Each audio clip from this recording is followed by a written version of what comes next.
It certainly could, yes, Colin. The one poll that you just quoted actually puts the two contenders who'll face each other in the runoff within the margin of error. So there's everything to play for, and Mr. Macron himself has recognised that. His strategy now appears to be to reach out to left-wing voters. Now, he largely lost his left-wing support during his term in office over the past 5 years.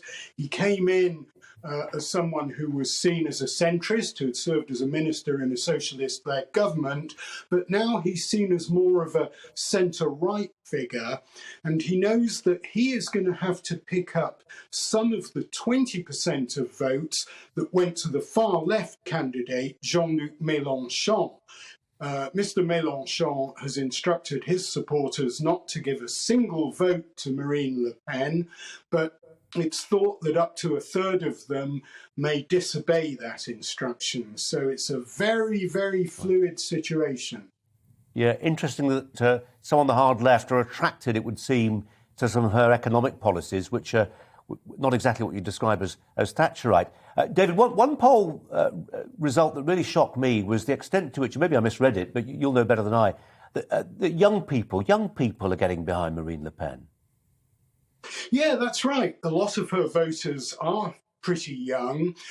Most of them tend to live in the smaller towns or villages. She appeals to people who feel left out, who feel that Emmanuel Macron is, as his critics describe him, president of the rich. They feel that they've got limited opportunities, and so they're looking for somebody who they believe can really change things. Now, by French standards, the turnout was fairly low in the first round. More than a quarter of registered voters stayed home, and it's thought that that may have favoured Emmanuel Macron because many of Marine Le Pen's voters are young and tend to be lower income, and that's two categories that tend to vote less than better off people who tend to support Emmanuel Macron.